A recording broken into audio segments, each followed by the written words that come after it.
sounds like the approvals carry, looks like that, so I appreciate that. These were already approved by our board, and appreciate your participation. And we're going to ask Joan Ford now to come up, who's chair of the membership committee, to just speak about the dues collections that are going on these months. Hi everyone, nice to see everyone here today. It's a nice day and we're here. So I'm Joan Ford. I'm one of two people that handles all the membership. Bonnie Sturden is sitting over there. So when we finish there, or at any point, if you have any questions for us, please ask. Couple of quick things. Renewal. You should have all received an email from us. Within that email, there was something to click, and that gave you a short form to fill out. If you haven't already done that, or you're looking at me like I haven't seen it, again, just approach us and we'll make sure that you get that email. In that, it also asks you to either pay your dues through Venmo or with a check. Excuse me. So this month and next month, we're actually here to collect checks if anyone wants to just hand them versus mail them, although the vast majority of members are using Venmo. So just as a quick example, we had, as of yesterday, 93 people complete the renewal form, and we had 83 Venmo payments and 31 checks. So I found that interesting, because I was not a big Venmo person until a few months ago, and it's interesting how many people are really using Venmo these days. For new members, the form is on the website. It's the same amount of money, it's the $50. Also, membership, and I know this has gotten a little confusing for new members, so if you know anyone who wants to join, please let them know this. If a new member joins in July or in August, that membership still goes for the entire year. So technically they're getting maybe 13 or 14 months the first year. So it's the same process that we've always been doing it. We're just maybe more identifying what it is. It's really not any different in September to August. We're just trying to collect the money up front so that when September comes and we need to, do insurance, et cetera, we already know who our members are. So we're doing well underway with the process. What else? Oh, one last thing I just wanted to mention too.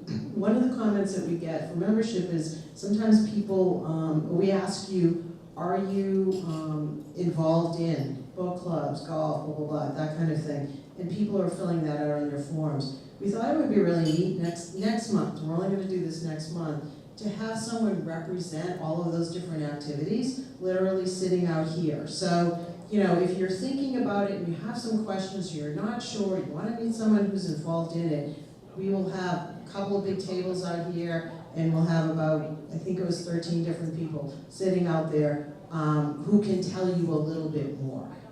Because I think we want to try to do as much to get members involved as possible, and thought this one-on-one or however that works will work out fine. So next month, I think you're supposed to come for line dancing and an opportunity to talk with others. And if you have other suggestions and no one's sitting out there, we're going to take those down too.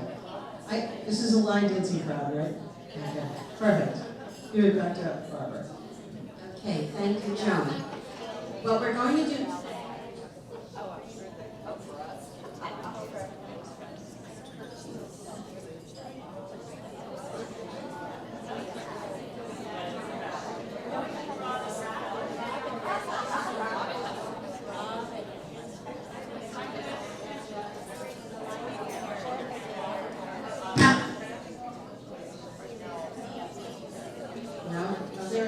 We do have the raffle winners so that we can take care of this and not have to do it after lunch. Okay, so the first prize is the gift certificate for Cape Cod Wellness Works for massage or facial, $100 gift certificate. Oh, you're having a meeting? Yes.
Why don't you pull this here?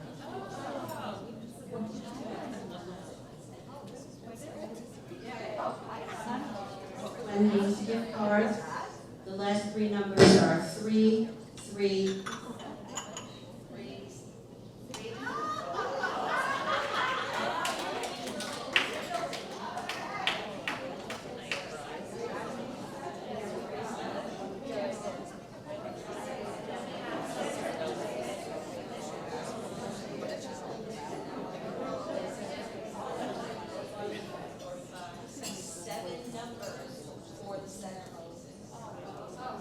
Okay, first one, 288. Second one, 333. Third, 253. 253. 303. 303. Carolyn, okay. 133. 133.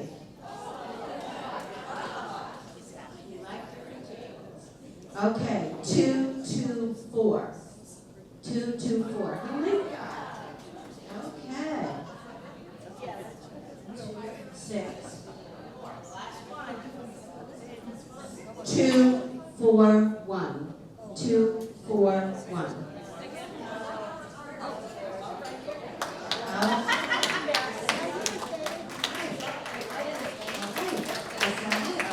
Okay, so we're going to move on to lunch and then have our getting to know you speaker give brief comments before our main speaker. Enjoy lunch.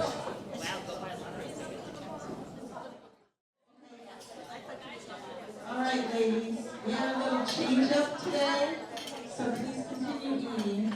But our getting to know you speaker is Karen Berry from Colorful Kids. We were able to donate $3,000 to them in the fall from the trip to Italy. So she's going to, it's a wonderful organization, and she's got a little presentation too. So Karen Berry. Hi ladies, thank you so much for having me. I don't know if you know this, but there was a change up. I was at work, I was in my painting clothes, and Kathy called me, she said, "You're on." I was like, "What?" So I'm driving here, I called my husband, and I said, "Honey, where are you?" And he said, "I'm in Hyannis, and there's a lot of traffic, what do you want?" I said, "Nothing." And I turned into the thrift store, and this is my uncle.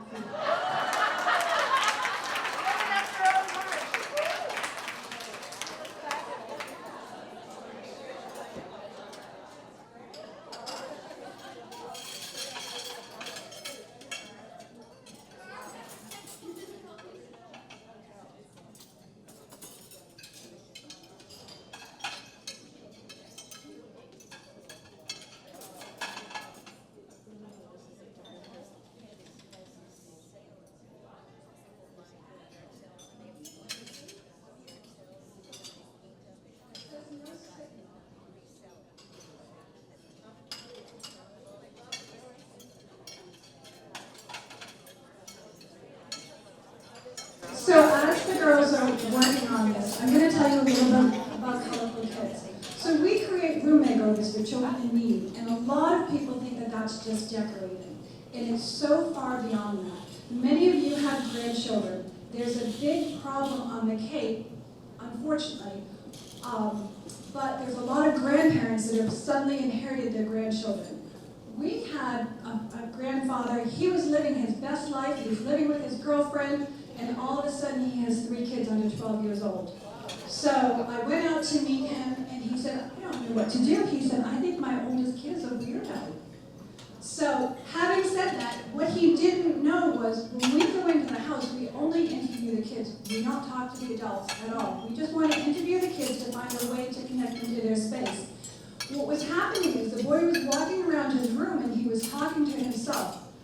You know, we don't know the history, we don't know beyond, but that kid was singing. He was practicing lyrics in his head. And what happened was, we delivered a keyboard. Somebody gave us a keyboard about a year ago. I carried this keyboard around our workshop. I put it in this corner. I tried to donate it. I tried to sell it. The day of the room makeover, I brought it to the kids' room. And I said, even if he just plays on it, even if he just bangs on it, it will give him something to do. It took us 2 days to do that room makeover. We had to put the kids in a hotel. The place was so small. When I went back a week later, and I was talking to the 2 younger twin boys, there was music coming from the other room. The music wasn't just music, it was incredible music. And I started to cry. I went into the room and I said to the kid, who taught you how to do that? And he said he taught himself. He had to have come from a family where there was his father had to care his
workshop at East Sandwich. Our volunteers are 60 to 80 years old.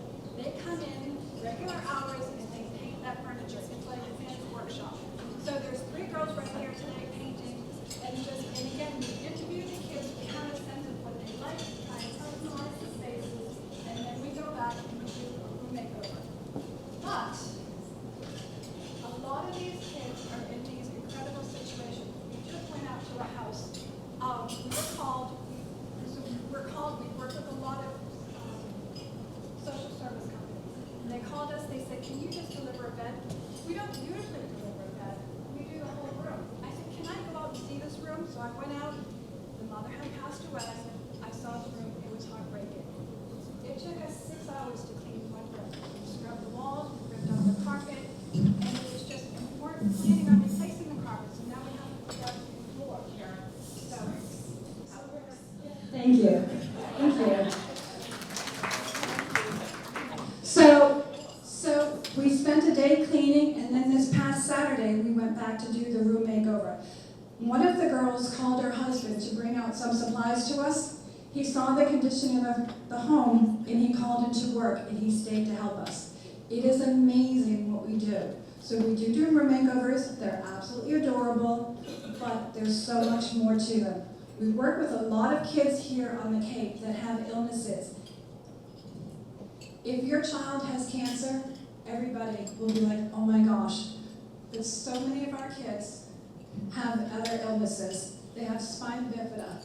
They have sickle cell anemia. These kids go to school and they're just regular kids, and then they have these crisis situations. So again, we go in, we gear the room towards their illness, we try and make it comfortable for them.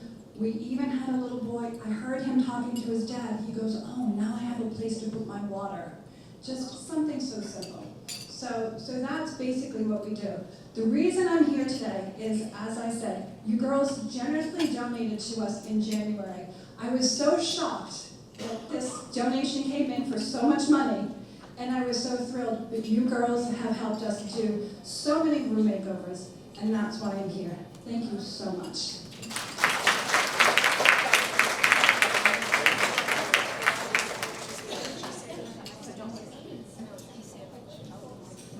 So, that would be amazing if we could just click through it. That would be fantastic. We could click through it really quickly if it works.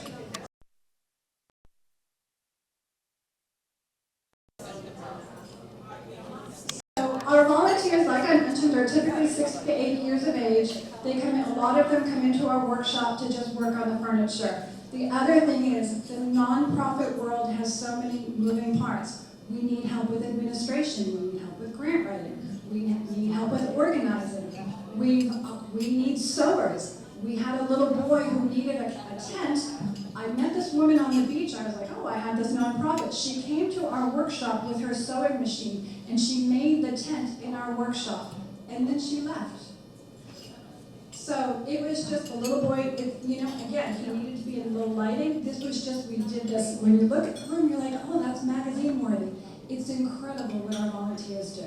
So we're looking for sewers, we're looking for grant writers, we're looking for people that want to work at our vendor events. Any part of the nonprofit world you can think of, we have a space for you. If you have time in your life, it doesn't need to be a lot.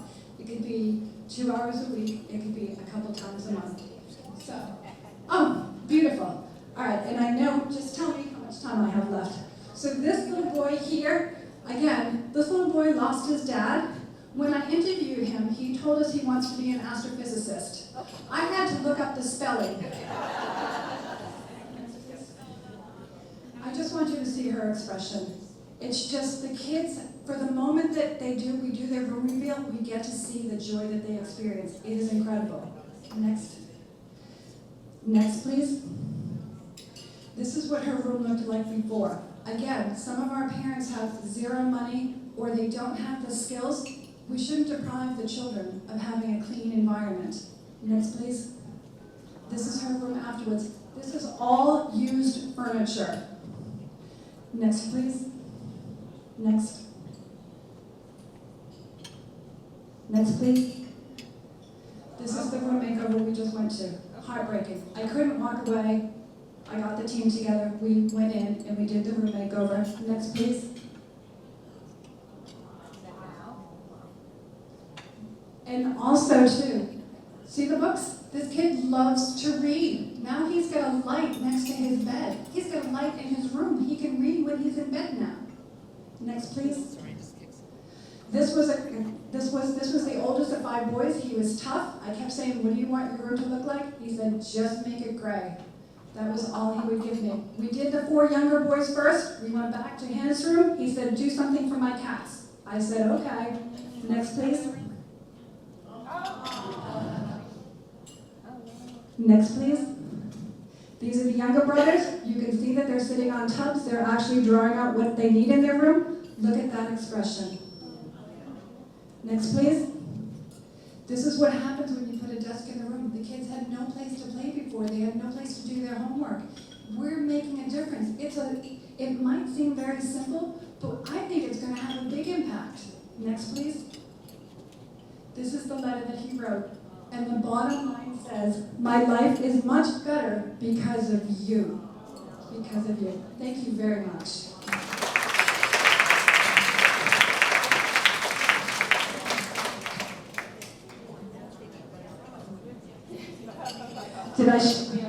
Our children come to us through social service agencies. They can come through your church. They can come through a therapist. They can come through a school counselor. We just want to know that the children are in need. If we go out to a situation and we don't think it fits, we don't do it. We just want to know the children are in need. And then again, we only interview the children. Thank you.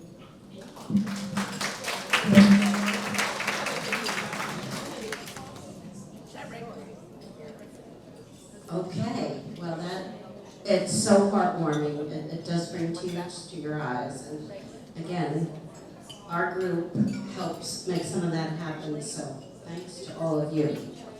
Oh, Carolyn, I'm going to introduce Carolyn Holmes, our program director, to bring on the main event. Here's Carolyn.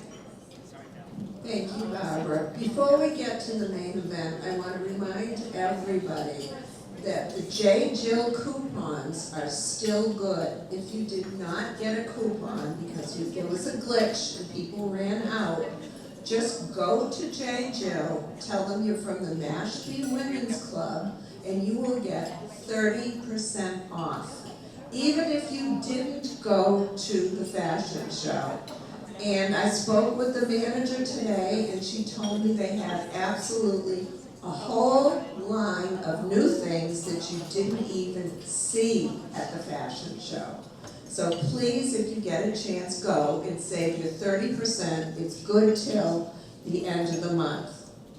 Okay, before we get to the main event, next month is Salty Boots. She's gonna come and we're gonna do line dancing. If you wanna go to the Mashpee Commons, the store is Ashley Irene's, and they have little cowboy boots with all kinds of bling on it. And I think you would look fabulous. I'm going today, they're only $69. Okay? All right, and then in September, we're having Flora come and do some floral designs from Osterville. So we've got a lot of things planned for September. October is Anthony Samaro. He's gonna come and talk about Halloween traditions in Boston. And it's been a long time since I had my witch's costume out. And I know there's somebody here that has a fabulous pumpkin costume. So I want to see everybody in costume. Now I'd like to talk about Adrienne. What a great idea having her come. Adrienne Broduer is an American writer. She is the author of the best-selling memoir, Wild Game, My Mother, Her Lover, and Me. I read it, I loved it. And the novel Little Monsters, which she is going to talk about today. She also wrote another novel, Man Camp.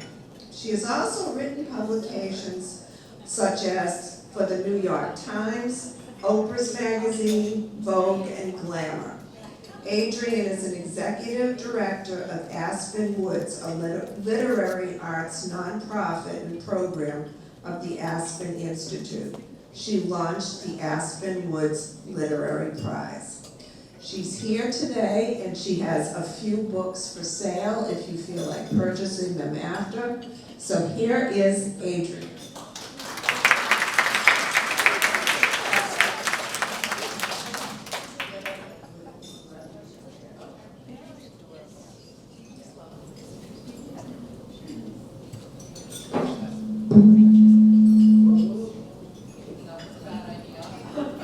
Let's see if this works. Can you all hear me? I got one head shake, but a few yeses. You can hear? Thank you so much for having me, and hi everyone. I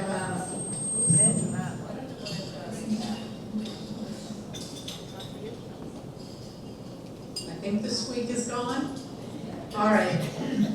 So I wanted to say hello to all of you and to thank you for having me, and also just to say I am a tiny bit rusty because there are seasons when I write, and then there are seasons when I go and talk about my writing. And the fact is I'm completely in a new novel that I've been working on, and so this has been, this event has been on the books for like a year and a half or something, and all of a sudden it showed up and I was like, oh my goodness, I haven't talked about Little Monsters in a long time, so I had to get my notes out and try to remember all of it. And the last event I did here was with Wild Game, and it was some time around COVID. I mean, it was, the hardcover had come out, and I think it was the next fall, but it was still 2020, and we were in this tented area, and we were all still masked, and it felt kind of slightly scary. So it's nice to see all your faces and to be talking nearby and all of that. So as Carolyn told you, I have pretty much spent my entire career in books. I feel very lucky about that. In addition to being a writer, I have been an editor in New York for about 25 years, book editor, and I also started a literary magazine way back. And I'm currently the executive director of this nonprofit. And I thought if you have any questions about any of it at the end, I'd be happy to talk about any of those things. The literary career is not always the most lucrative, but it is never ever boring, and I feel so lucky that it has been my life. So I thought I would primarily talk about my current novel, which is Little Monsters, but also sort of more broadly about the writing life and the creative life, and just where ideas come from and how to nurture them. So, and then I'll open it up to Q&A at the end. I don't know how much you guys like to ask questions. I do understand from my table that practically all of you are in book clubs, so I was getting some really good recommendations. I need more. I've been in kind of a slump where I haven't, found a really great book to capture me this summer. So let me tell you a little bit about Little Monsters. I'm assuming most of you haven't read it, but I don't know. For those of you who have read my memoir, Wild Game, you'll know that I'm fascinated by family secrets, and it'll come as no surprise that with Little Monsters, I kind of excavate that same territory a bit, and secrets loom large. The novel is set on Cape Cod, and it opens in the spring of 2016, so if you just want to go back into that head for a moment, that was before the election, that was when it was Clinton and Trump, and you remember that period of just anxiety, and even though we didn't know what was coming, we knew it was going to be something, whichever way the election went, and I felt like there was this collective unease that went on during that time that I found fascinating. So the novel tracks this very small family, the Gardeners, and it's a father and 2 adult children. The mother has died long ago, and there's something major at stake for each of these characters. And so you enter the book sort of wondering what's going on, and I'll just sort of encapsulate what's happening with them. So there's Adam Gardner, who is the patriarch, and he is a renowned marine biologist. He's about to turn 70 years old, and he's a little bit anxious about that and really wants to make sure he has one last big discovery before he kind of recedes into the sunset. So as the book opens, he's on the brink of making this pretty huge breakthrough on whale communication, and this makes him very happy because it's going to ensure his legacy. He has an ambitious son named Ken, who's around 41 years old, and Ken has just sealed this real estate deal that is going to catapult him into a new stratosphere of wealth and enable him to run for politics, to run for Congress, and he's really got political aspirations, so this is what's going on with him. And then Adam's daughter, Abby, and Ken's sister, is a 38-year-old painter, and she has finally found her voice as an artist, and we know she's about to be discovered in a big way. And for various reasons, all of them are kind of holding these secrets that they have, these big events, very close to their chest for the moment. So they are waiting till Adam's 70th birthday, where they're each going to announce these things on some level. So you kind of enter the book thinking, wow, things could not be better for each of these people, everything's going so well. But of course, things are not as they appear. They're never as they appear. So among other things, Adam, the patriarch, he has stopped taking his bipolar medication, hoping that his mind, once sort of liberated from the anesthetizing effects of the medicine, will be able to crack the code of whale language, and he's really just starting to get going on that. Meanwhile, Ken's wife, Jenny, has walked in on him during some, just shall we say, disturbing online activities, and she's given him an ultimatum of a sort of therapy or divorce. And Abby, meanwhile, has started to paint these very revealing sort of narrative portraits of her family, and particularly with her relationship with her brother from when they were younger. And we the reader know that there's about to be a major profile. So one of the things that's fun about writing this book was creating a scenario where the reader always knew much more than each of these characters. So the characters are sort of reporting on, their version of events and their lives, and all of these things are coming together at Adam's 70th birthday. So I thought I'd just read you a little bit from chapter 1 and then talk a little bit more. So the only thing you need to know from chapter 1 is that Adam, the patriarch, he's entering a manic phase. He's, as I said, he has bipolar disorder. So, Adam Gardner hadn't slept well in weeks. He awoke daily to random words, incoherent thoughts, and fleeting images, convinced that their meaning, though not yet clear, would develop in the gelatin silver process of his mind. Each morning, buzzing, he slung his legs off the bed and sat bolt upright, naked, allowing his male parts to hang over the edge of the mattress, and did his best to capture these jangled dreams, recording what details he could remember in a spiral-bound notebook kept by his bedside. His daytime musings spread onto legal pads, post-it notes, and the backs of envelopes and receipts, mostly in the form of unedited bullet point lists. His house, located deep in the Wellfleet woods, was littered with scraps of paper covered with his fastidious penmanship. And these are little bullet point lists. Deepening pitch of whale vocalizations, ocean spirals, shells, whirlpools, waves, bubble nets, seahorse tails.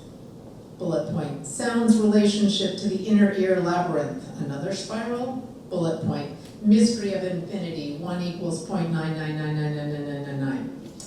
Adam tried to decipher the clues that his mind was depositing.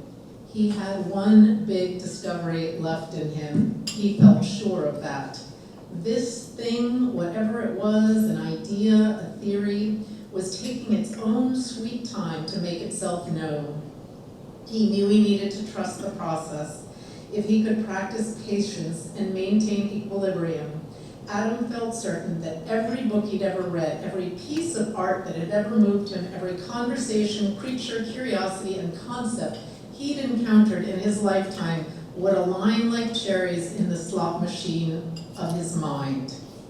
For now, the anticipation of it, the pre-buzz of impending discovery, was as mouth-watering as the squeak of a wine cork before dinner. He basked in an exquisite sensation of déjà vu, feeling a comradeship with other great discoverers, James Cook, Charles Darwin, Jacques Cousteau. To his credit, at the onset of this latest bout of insomnia, Adam followed protocol and made an appointment at the clinic in Hyannis, knowing full well what to expect. A blood draw, a barrage of questions, an adjustment of medication. What he hadn't expected was that the doctor who'd been treating him for the last 3 decades had retired. Why Dr. Peabody hadn't bothered to inform him directly was beyond him. 30 years was, well, a very long time. Adam pointed out the oversight to the front desk clerk, a busty young woman with blue fingernails, who assured him an email had been sent to patients the previous month. Had he thought to check his junk folder? She asked, clicking together her talons. Adam started to answer but held his tongue. Who but an idiot would bother to check something called a junk folder? He followed her down the hall to the exam room, still puzzling over why his longtime doctor, at least 5 years his junior, would have retired. To do what?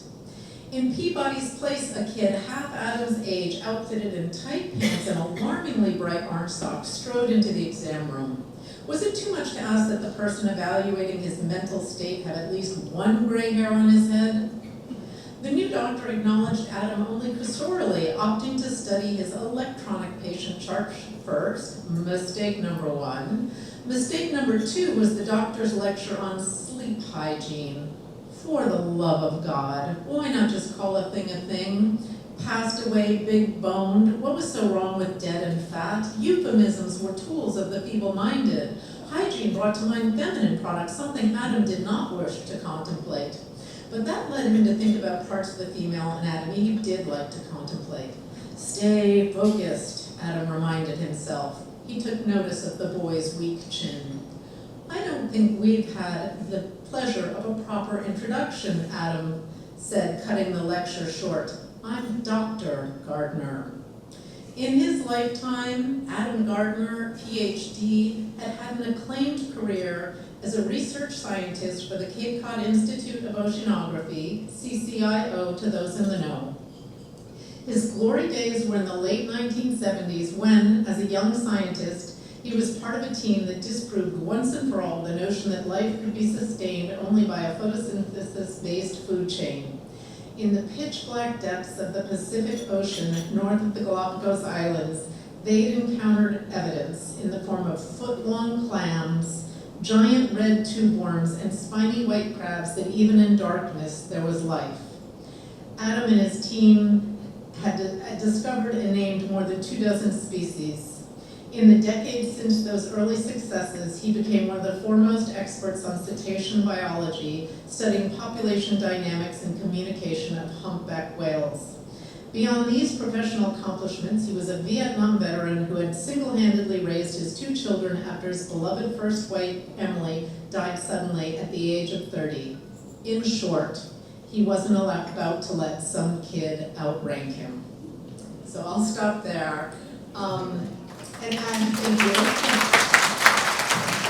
And Adam was the first character that sprung to my mind as I was coming up with this novel. But what I thought I would talk about a little bit is just the creative life period and how, writers in particularly, and this writer in particularly, comes upon ideas and how they make their way. I have so many favorite quotes from writers, but this is one of my favorites when I'm trying to figure out how to get through a book. And it's from E.L. Doctorow, and some of you have probably already heard it, but writing a novel is like driving at night in the fog. You can only see as far as your headlights, but you can make the whole trip that way. And I feel like this is so true with novel writing, but also for much of life. I mean, you can hold only so much in your head, you can see this far ahead, and you just have to stay in the present and sort of trust the process and keep going. And the truth is, every book feels like starting over. I mean, you'd think by your 4th book would be like, I got this, but you just don't. So Wild Game was a memoir, true but very emotionally complex, and Little Monsters is fiction, which is freeing but also very disorienting. So people all the time ask me which is harder, and the truth is they both require kind of the same writing muscle, but with memoir, of course, I liken it to sculpting. You've got this marble of knowledge. You know the characters in your memoir. You know basically the story. So you have a lot of information, but you still have to craft it. I mean, memoir is not autobiography. It doesn't start, I was born in 1965 and then I did this and then I did that. You are shaping it into a story. So there's a lot of craft involved, and generally, if you think about the memoirs you've read in your life that you've loved, there's a through line. I mean, with my memoir, it's all about, I stay very focused on my relationship with my mother. And so, yes, I had a father, yes, I had a brother, yes, lots of things were going on, but that was the thing that pulled me through that memoir. It was like, how did this relationship affect my life? So with fiction, you are building the whole thing from scratch. I mean, you don't know the characters, you don't know the plot, you don't know the themes. I mean, it is a pretty terrifying thing people talk about the blank page. And how it generally starts for me, and this might sound a little woo-woo, but I feel like I really start to turn inward and try to notice what I'm noticing. And by that I mean, when I'm chopping vegetables to make a soup or something, or when I'm taking my dog for a walk. We all do these things where, your mind will just corkscrew into a particular thought again and again. When you wake up in the middle of the night, why are you still thinking about that argument with your Aunt Betty? Like, who knows? But it's just, you keep going back there and back there. And so generally that causes some kind of interrogation on my part, like, you know, why am I circling this? So with Little Monsters, which I started thinking about, honestly, when COVID struck and I got sent home. I'd been on a really big book tour for Wild Game, and suddenly, like the rest of the world, I'm here on Cape Cod, or not the rest of the world, but everyone in this room probably. You know, I'm taking long, long walks on the beach, and I noticed that my mind just keeps going to, I mean, three things really, but the one in particular are siblings. And, you know, why and how is it that two people, same mother, same father, or more than that, growing up largely in the same situations can have such different memories of it, such different experiences of it, and all of that. And I became really just fascinated, and I'm sure some part of it is I have a very complicated relationship with my own brother, but not complicated in the same way. It's just something I think about a lot, and I have children who are luckily a boy and a girl who are very, very close and continue to be.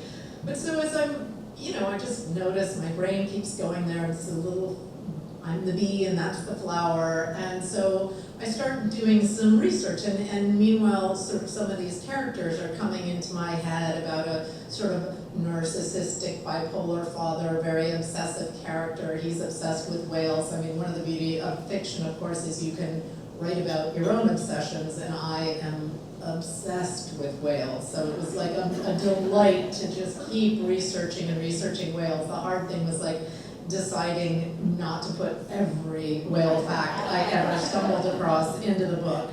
But I did want to shoehorn a lot of them in. My favorite whale fact, and then I'll get back to the book, is humpbacks, they make pink milk, because they eat 30 tons of krill each day. I don't know why.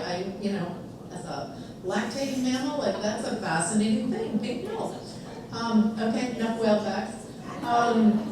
So I'm thinking about these siblings, and the first thing, in addition to reading some psychology books and all the rest, is I think I should go back to the big sibling tale of all times, Cain and Abel, right? The original one. Let's see what's going on there. And I just think this is the most brilliant idea, and I'm sure I'm going to get character development and great things. Well, I don't know when the last time any of you have read Cain and Abel. It is like 2 sentences long. I mean, it is like the most basic. Here these two guys are, they're giving gifts to the father favors one of them, the other one gets pissed, kills him. And I'm like, wait a second, that's the whole story, there must be more. And so I'm trying to read more about Cain and Abel. And the whole thing is exactly that. I've read different versions of it. They're never more than a paragraph, and there's never more that you can find out.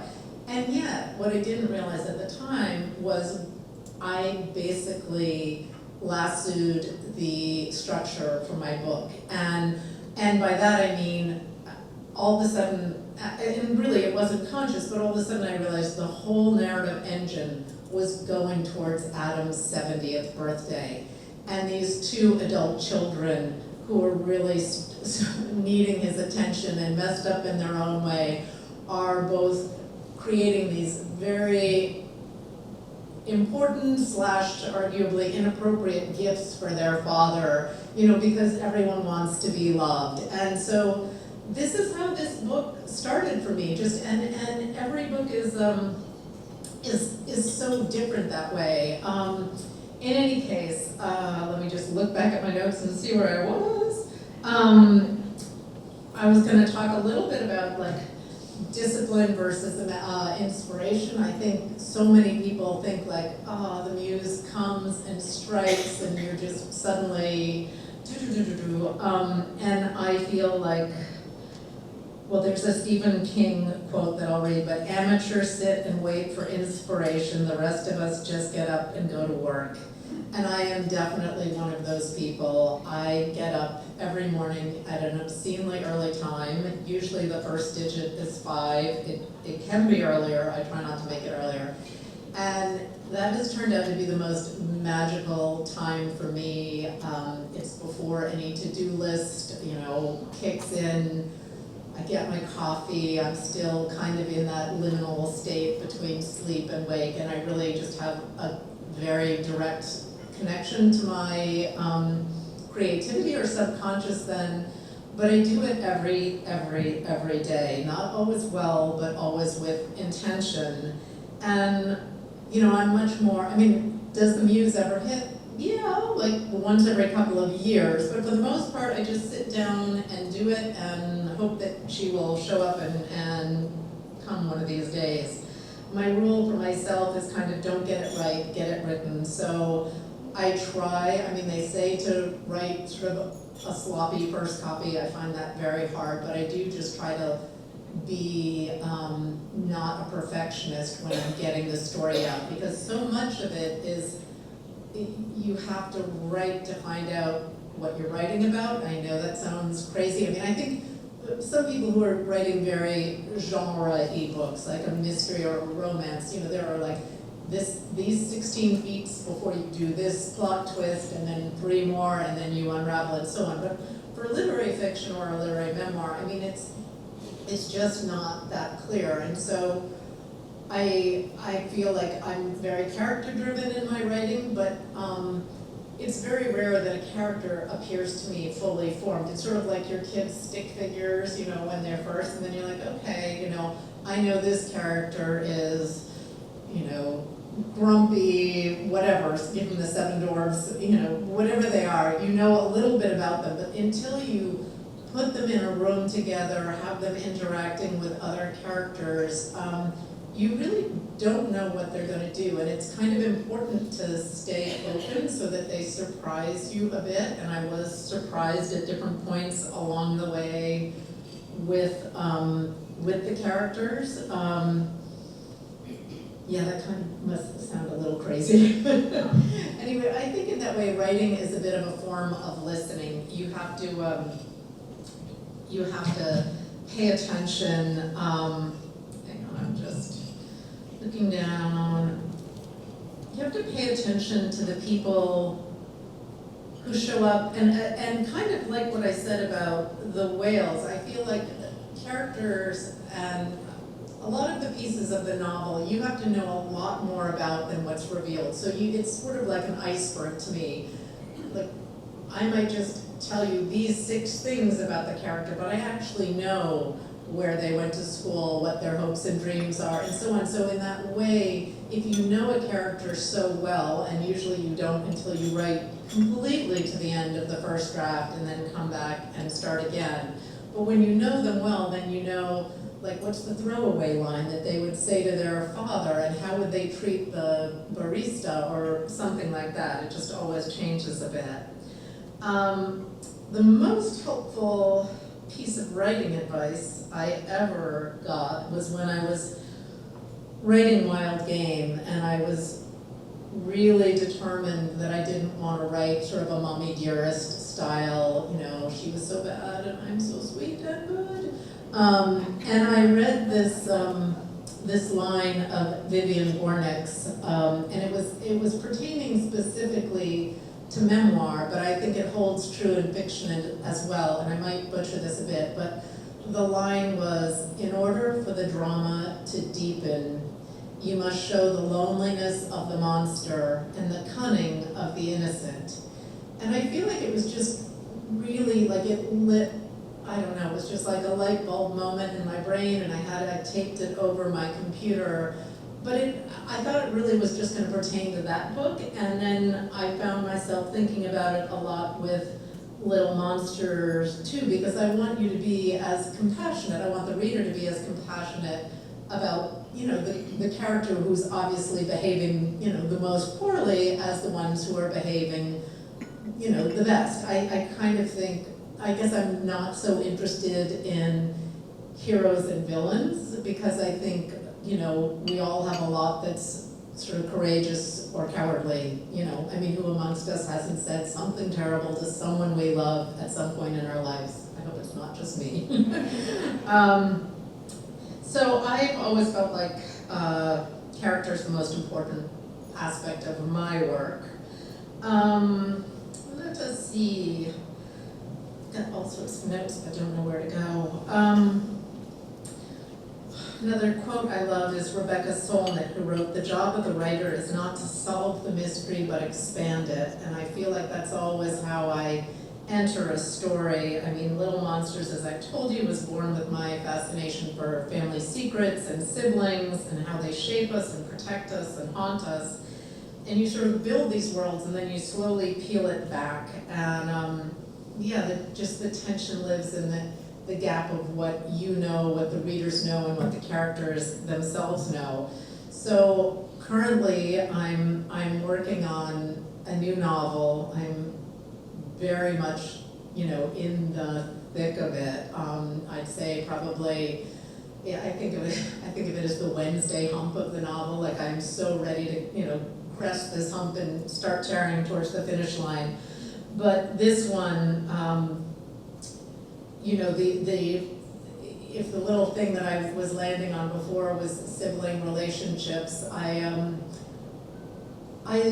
keep obviously tons, I mean most writers do, tons of journals and notebooks, and when my children were small, they, like all of our kids, they say the most adorable and crazy things. And I remember when my son, who is now, a giant 6'4" man-child, but when he was a little guy, around 3, we lived in New York City, and I would walk him from his preschool. He was in speech therapy because he had a speech impediment, and we would walk up Riverside Drive, and he, you all know you get nowhere fast with a 3-year-old, right? It's like 2 steps forward, sit, pick up a leaf, whatever.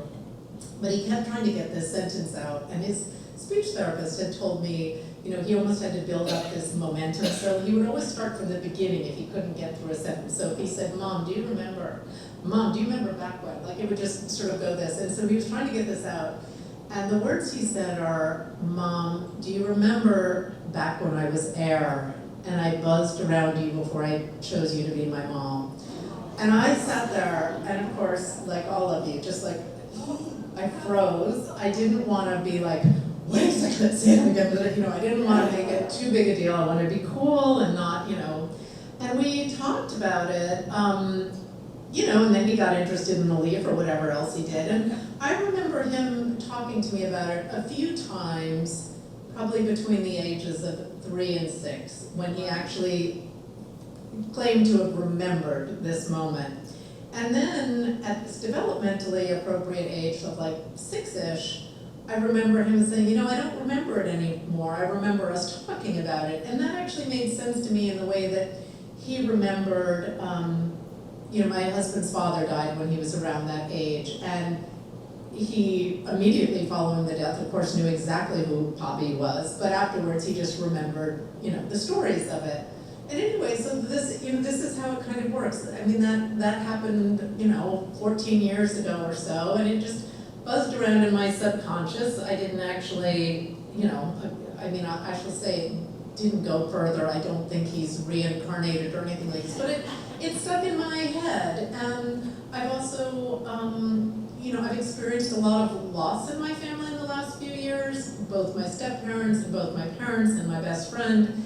And so I think that coupled with these losses and a curiosity of what does happen, coupled with, that all-important insomnia that women of a certain age get, which I have in spades, and I sort of wake up most nights and I will sometimes listen to podcasts or whatever, and I listened to this podcast that was about, it was by this guy who, I can't remember his name right now, Jim Tucker, who runs a division at UVA, a very serious scientific, organization that studies children who had past lives or who think they've had past lives. And he has a very, I'm listening to this, and this is not remotely woo-woo. It's like, these are the 6, things we do, and there are thousands and thousands of kids, and they roll most of them out, but if you have 4 or 5 or 6 pieces of verifiable information. Anyway,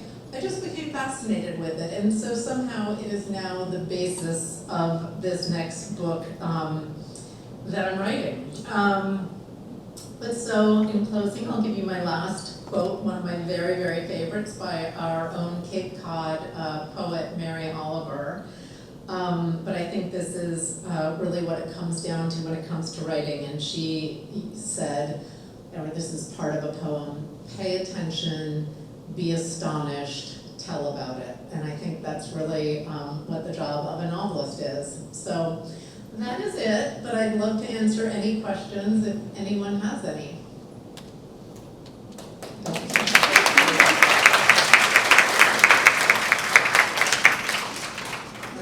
Yeah.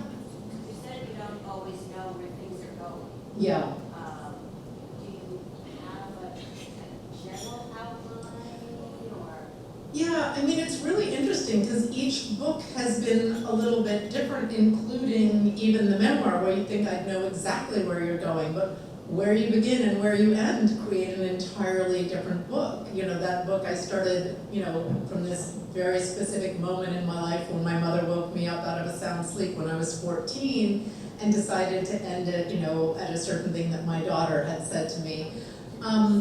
In the writing world, we call it plotters or seats of the pantsers, and I am somewhere in between. I remember listening to this podcast interview of the author Alice Elliott Dark, who'd written, I don't know if any of you read it, a really beautiful book called Fellowship Point. And she's talking to the interviewer, and she wrote 1,700 pages before she found the character that would later become the protagonist of her book. I mean, just shoot me. I would just, that is not me. So I'd say I have a little bit more of an idea of where I'm going, but it's kind of like these, I feel like it's sort of like holding the butterfly. You've got to hold it, but not too tightly, and so you can be surprised and you can be, directed and learn things. Yeah. For the moment, the working title is Love This Day. Yeah. I was thinking about the difference between memoir and fiction, and I always heard write what you know.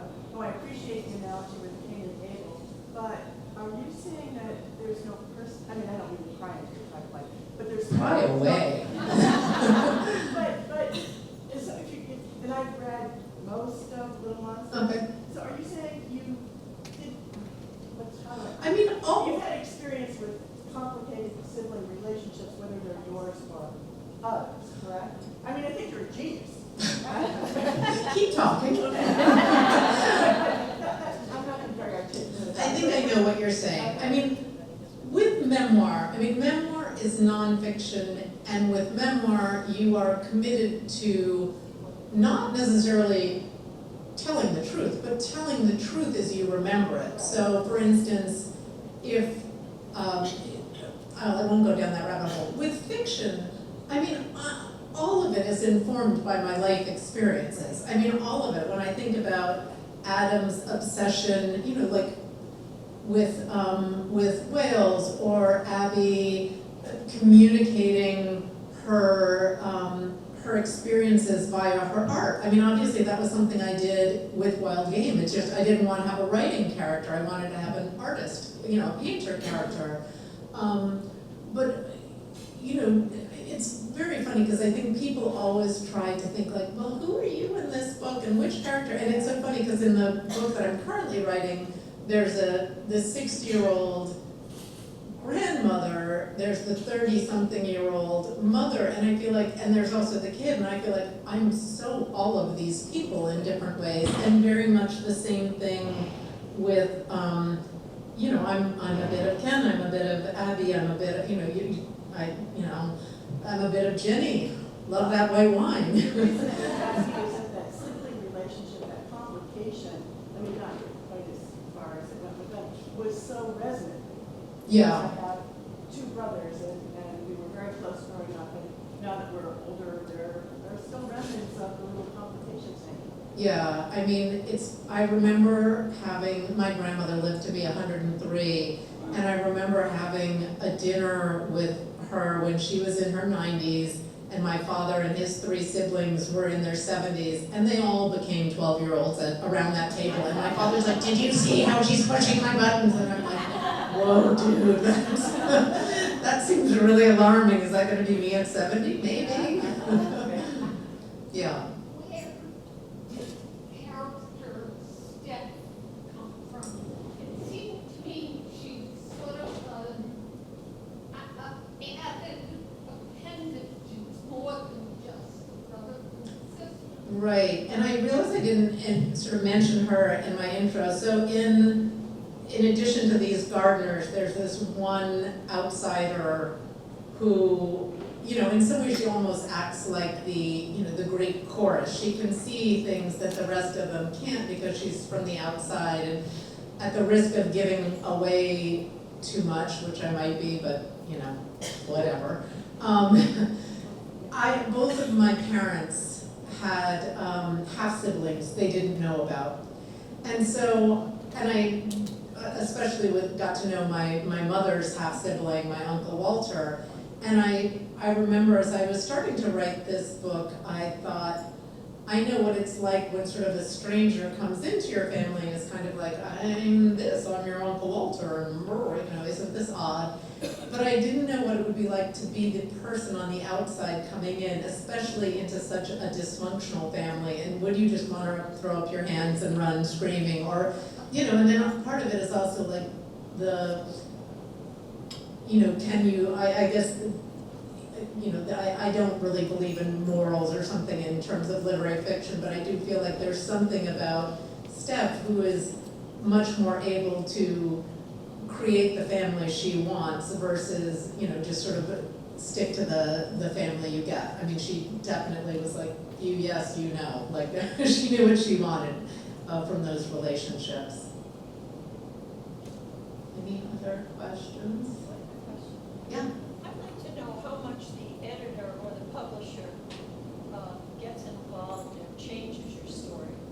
You know, that's a great question. I was an editor for Houghton Mifflin for years and years. I mean, I think in the best world, your editor is putting themselves in your head, not really trying to change your book so much as trying to make it the best version of your book it can possibly be.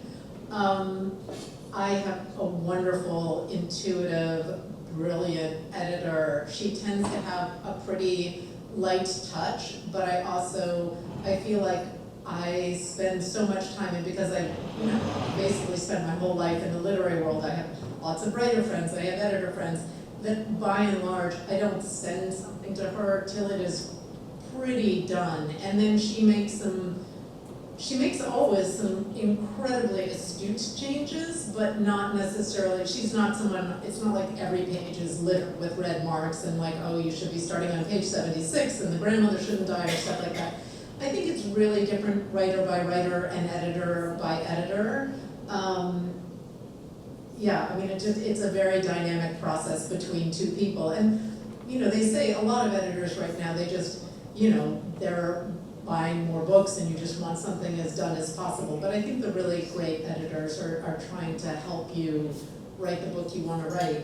What's interesting about Little Monsters, because of the success of Wild Game, I usually have to write the whole novel before, when it's fiction as opposed to nonfiction, you have to write the whole book before you sell it. But I wrote maybe 2/3 of the book and then had a kind of detailed outline, but it was still, you know, I wasn't sure where the book was going. And, you know, my agent sent it out and there were several publishers interested, and I hadn't been in this situation before, but I was talking to different editors, and one of them was like, I love this book, you know, and she was actually the one who bid the most on it, but she said, because she wanted it to be sort of a Good Morning America pick and you couldn't have anything that, you know, wasn't, you know, as acceptable as it could possibly be. There is, again, this is a spoiler, but there's a whiff of incest in this book, just a whiff. And she was like, that would have to go. Like, I could not do that. And I remember thinking, I don't know if this book would be better with or without that, but I wasn't ready to, you know, I felt like I needed to know what the book was. I wasn't someone who was ready to say, okay, I'll just take that out and make it, you know, a very different book to do that. So some editors have, you know, much more strong opinions, if that makes sense. That was a very long answer, I'm sorry. Anything else? Yeah. When you said that art sometimes surprise you. Yeah. How did they surprise you? Okay, Abby was pregnant. Who knew? I mean, I really didn't, you know, again, I didn't, you don't know everything as you start it. You have, you know, so I had this little framework, this little structure of, you know, Cain and Abel, but I didn't know enough about the characters to know how it was all gonna go, and it keeps getting, I mean, more complicated in really good ways. I mean, Jenny had a big drinking problem. I also didn't know that at the start of the book. So just, you know, it's fun stuff. And again, it's a little bit like what I was saying about holding the butterfly. Like, I feel like, you know, you need to have confidence in your idea and stay close to it, but you also need to, you know, experience it, and once you understand who a character is more and what they might do in a situation, just be open to like, oh, apparently I'm going left where I thought I was going right. It's a bizarre thing to write a novel. I will say that. Anything else? Yeah? What writers are your inspiration? Oh, I read so much, both as an editor and also as a, you know, I direct this nonprofit. I mean, I also read pretty broadly. Like so for work, we do a lot in the space of, you know, stories and as a way to, I mean, I think what's amazing about stories is it's an automatic empathy machine. So we're all here privileged on Cape Cod and so on, but you might be a farm girl in 17th century France. Like, as soon as you really get into it, you could have all these experiences that you otherwise wouldn't. So I read a lot of, we have a big prize in my organization for a work of fiction that shines a spotlight on a social issue. So winners of that in the past have been like Tayari Jones in American Marriage, or, you know, just this type of book. And so I read a lot of that, and then I also, you know, after you read, I don't know, 100 of those books, you're like, oh, please give me a good mystery or something like that, or a bodice ripper or anything. You know, I don't really read, I mean, what I most read is sort of what I write, which tends to be literary fiction and literary memoir. I love Barbara Kingsolver, I like Anne Hoffman, Alice Hoffman, memoir. I mean, Mary Carr is extraordinary. I mean, I feel like I could go on forever, and I love talking about books. And I mean, shout out, what are the books that you guys have read that have just rocked your world this summer? Because I am in a slump. I need a good next book to read. What? But they did to, having the facts were writing something else. Yeah. They cheated so much. Unbelievable. Okay. Yeah. I recommend Geraldine Brooks, her new memoir is great. I read. Yeah, I know, all of her books are amazing. She's actually, she's come out and speak for our organization, and I mean, her book is very sad. It's about losing her husband, who's also a beautiful writer, but it's a great book. Yeah. Okay. Another writer, Kate Genova. Do you know? I mean, do writers connect with one another? You know, I know of her. I don't know Lisa personally, but I do know lots of Cape Cod writers. I mean, Sebastian Younger lives here. I mean, if you haven't read In My Time of Dying, that was just an incredible memoir. He's the one who also wrote Perfect Storm and some of those other books. Alice Hoffman spends summers in Wellfleet, I think. I know Anne Hood is coming down. They're just, it's Massachusetts has great writers. So last thing I'll say is they told me they weren't going to sell books, so I'm in the middle of a move, but I amazingly found a very small box. So if anyone wants to buy a book, let me know. I don't know quite how we'll figure that out, but we'll do our best. Thank you so much.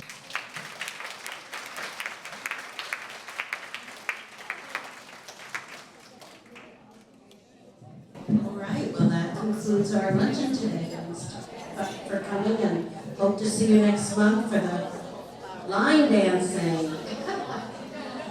Enjoy the summer.